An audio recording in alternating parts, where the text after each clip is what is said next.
Hey everyone, Björkman from Audio Issues here. I got an email from Greg Abate of Neon Audio after yesterday's email and video. And as you can see here, I really respect his engineering skills, so I took to heart when he voiced his concern that I was using phase and polarity interchangeably. And which I have to admit, I was sort of doing.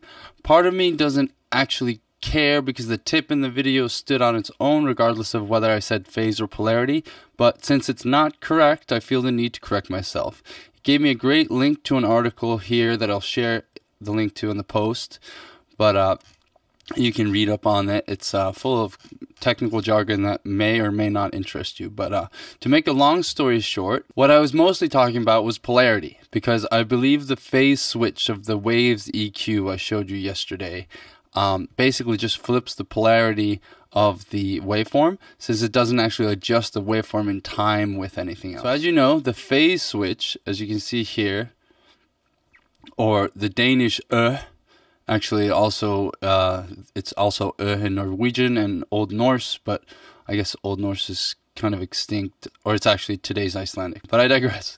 Anyway, the polarity reverse switch is often referred to as the phase button. So obviously some confusion will arise, but with phase you have to move the waveform in time. So if you wanted the kick drum, for instance, going back to our original tip in the video from yesterday, to be perfectly in phase with the other microphones, you would have to move the regions around. So one of the things I liked about the room mic was the thump of the kick drum.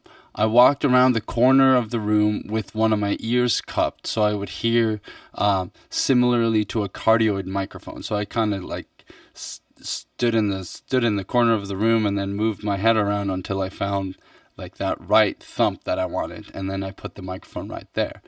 So that's where this room sound comes from. So if we just solo that. So there's a nice little thump in the kick drum there.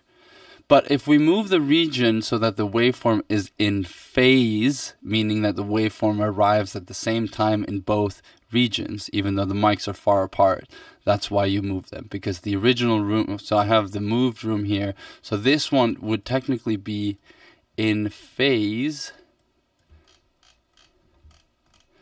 I believe.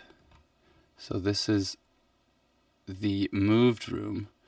This would be in phase with the kick drum. So kick in and kick out.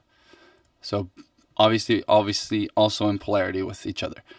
But if you move this so that it's technically in phase or polarity or whatever you want to talk about, you move it around so that they are arriving at the same time, the sound changes a lot too.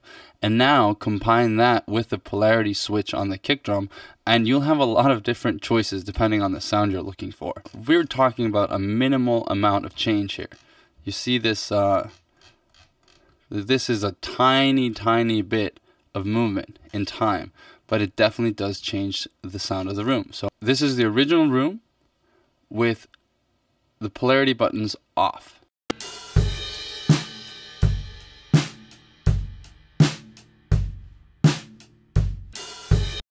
And this is the original room with the polarity buttons on. Notice the kick drum sound changing.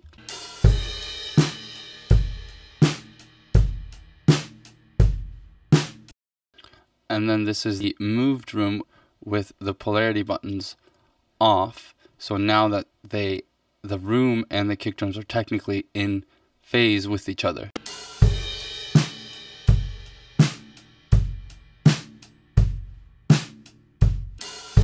Also notice how the sound of the snare changes. And now it's the moved room with the polarity reversed to the room, or the phase reversed to the room.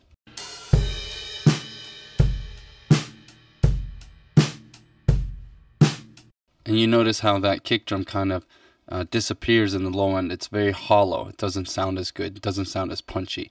So I might actually like the moved room with the kick in phase with the room, because that's where one of my other tips comes in, is that the actual, let's move this over here so you see the mixer, because it's not just the two kick drum tracks that make up the kick drum. So this is the kick in, then you add the kick out.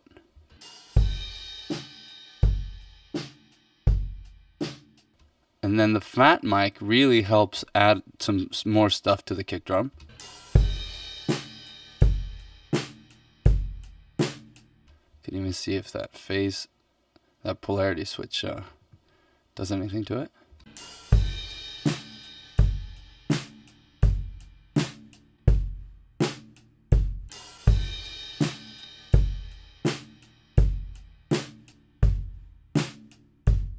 Huh, interesting.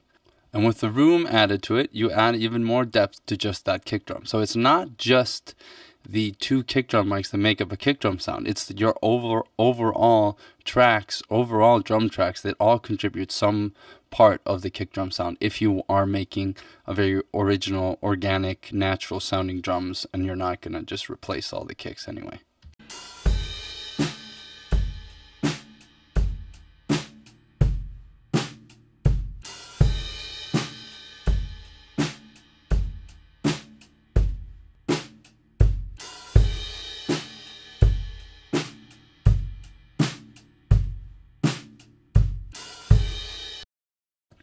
So what's the tip here? I'm not entirely sure, but know that you can get drastically different sounds out of a multi-mic'd instrument like drums, depending on A, where you place the mics to begin with, B, what you do with the polarity switch on your tracks, and C, if you want to move regions around to get better phase consistency throughout your tracks.